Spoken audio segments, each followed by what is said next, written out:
എല്ലാവർക്കും പുതിയൊരു വീഡിയോയിലേക്ക് സ്വാഗതം. നമ്മൾ മലയാളികളുടെ സീസണൽ ഡിഷായ മാമ്പഴ പുളിശ്ശേരിയാണ് ഇന്ന് തയ്യാറാക്കിയിരിക്കുന്നത്.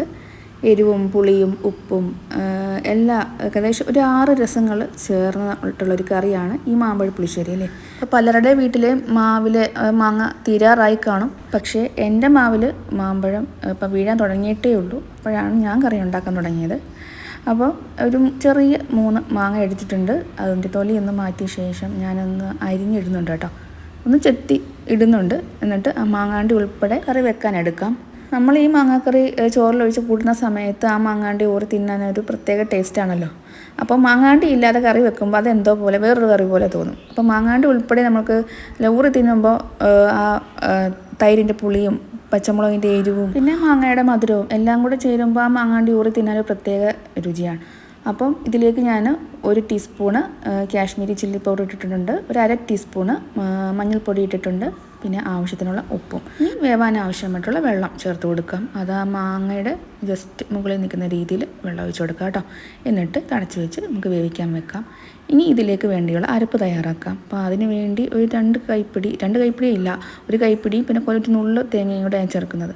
എന്നിട്ട് അതിലേക്ക് ഒരു 1/2 ടീസ്പൂണ് ചെറിയ ജീരകവും 2 നല്ല എരിവുള്ള പച്ചമുളകും കൂടെ ചേർത്ത് കൊടുക്കാം. എന്നിട്ട് ഒരല്പം മാത്രം വെള്ളം ഒഴിച്ച് നന്നായിട്ട് നല്ല പേസ്റ്റ് പോലെ അരച്ചെടുക്കാം. ഇനി നല്ല പുളിയുള്ള കട്ടത്തൈര് നന്നായിട്ടൊന്ന് ഉടച്ചെടുക്കാം. ഒട്ടും തന്നെ കട്ടകളില്ലാതെ ഒന്ന് ഉടച്ചെടുക്കാം. അപ്പോൾ ആ സമയം കൊണ്ട് നമ്മുടെ മാങ്ങ നന്നായിട്ട് വെന്ത് കിട്ടിയിട്ടുണ്ട് കേട്ടോ. അപ്പം ഒന്ന് അടിയിൽ പിടിക്കാതെ ശ്രദ്ധിച്ചോണ്ട് ഇടയ്ക്കൊന്ന് ഇളക്കി ഇട്ട് കൊടുക്കുക കേട്ടോ. അപ്പം വേണമെന്നുണ്ടെങ്കിൽ അല്പം വെളിച്ചെണ്ണ ഇതിലേക്ക് ചേർത്ത് കൊടുക്കുമ്പോൾ മാങ്ങ അടിയിൽ പിടിക്കത്തില്ല കേട്ടോ. ഇനി ഇതിലേക്ക് നമുക്ക് ആ തേങ്ങയുടെ അരപ്പ് ചേർത്ത് കൊടുക്കുക. അത് ചേർത്ത് നന്നായിട്ടൊന്ന് തിളപ്പിച്ചെടുക്കണം. അല്ലെങ്കിൽ തിളപ്പിച്ചിട്ടില്ലെങ്കിൽ ഈ തേങ്ങയുടെ പച്ചമണം അതേപോലെ നിൽക്കും. അതൊരു വല്ലാത്തൊരു സ്മെല്ലാണ്. അപ്പം നന്നായിട്ടൊന്ന് തിളപ്പിച്ചതിന് ശേഷം നമുക്ക് ഫ്ലെയിം ഓഫ് ചെയ്യാം. അപ്പോൾ ഇതിൻ്റെ ഇടയ്ക്ക് ആവശ്യത്തിന് വെള്ളം വേണമെങ്കിൽ ഒഴിച്ച് കൊടുക്കുക കേട്ടോ. നല്ല കുറുകി വരും, തിളയ്ക്കും തോറും നന്നായിട്ട് കുറുകി വരും. അപ്പോൾ അതിനനുസരിച്ച് നമുക്ക് വെള്ളം ചേർത്ത് കൊടുക്കാം. എന്നിട്ട് ഇപ്പോൾ ഉപ്പ് വേണമെങ്കിൽ ഉപ്പും ചേർത്ത് കൊടുക്കുക കേട്ടോ.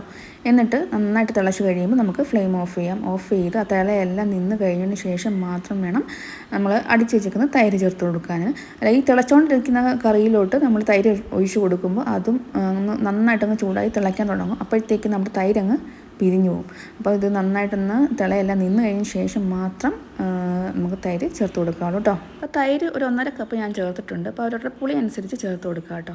അപ്പോൾ ഇത്രയും ഡീറ്റെയിൽഡായിട്ട് പറയുന്നത് ആദ്യമായിട്ട് കുക്ക് ചെയ്യാൻ കയറുന്ന കുട്ടികൾക്ക് വേണ്ടിയാണ് കേട്ടോ. ഇനി ഈ കറി ഒന്ന് മാറ്റി വെച്ചിട്ട് ഈ അടുപ്പിലേക്ക് ഞാൻ കടുക് താളിക്കാൻ വേണ്ടി ചട്ടി വെക്കുകയാണ്. കാരണം ക്യാമറ ഈ അടുപ്പിലാണ് ഫോക്കസ് ചെയ്ത് നിൽക്കുന്നത്. അതുകൊണ്ടാണ് ഞാൻ അപ്പുറത്തോട്ട് മാറ്റിയിട്ട് ഇവിടെ താളിക്കാൻ വേണ്ടി ചട്ടി വെച്ചത്. ചട്ടി വെച്ചൊന്ന് ചൂടായ ശേഷം നമുക്കിതിലേക്ക് വെളിച്ചെണ്ണ ചേർത്ത് കൊടുക്കാം. ചിലവരൊക്കെ നെയ്യിൽ കടുക് താളിക്കുന്നുണ്ട്, ഞാൻ കണ്ടിട്ടുണ്ട്. പക്ഷേ ഞാൻ ഇതുവരെ ചെയ്തിട്ടില്ല. അപ്പം സാധാരണ എനിക്ക് നെയ്യുടെ മണം അത്ര ഇഷ്ടമല്ല, അതുകൊണ്ട് ഞാൻ നെയ്യ് ചേർക്കുന്നില്ല. നിങ്ങൾക്ക് താല്പര്യം ഉണ്ടെങ്കിൽ നെയ്യ് ചേർത്തോളൂ കേട്ടോ. എന്നിട്ട് ഇതിലേക്ക് ഒരു 1/2 ടീസ്പൂൺ കടുകും ഒരു 1/4 ടീസ്പൂണ് ഉലുവയും കൂടെ ചേർത്ത് കൊടുക്കാം.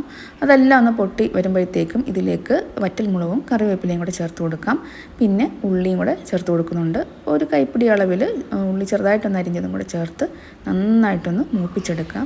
ഇനി നമ്മുടെ കറിയിലേക്ക് ഇത് ചേർത്ത് കൊടുക്കാം. ഇത് കാണാൻ തന്നെ നല്ല ഭംഗിയായി. ഈ മഞ്ഞയിൽ ചുവപ്പും പച്ചയും കലർന്ന് അങ്ങനെ കിടക്കുന്നത് കാണുമ്പോൾ നല്ല രസമുണ്ട്.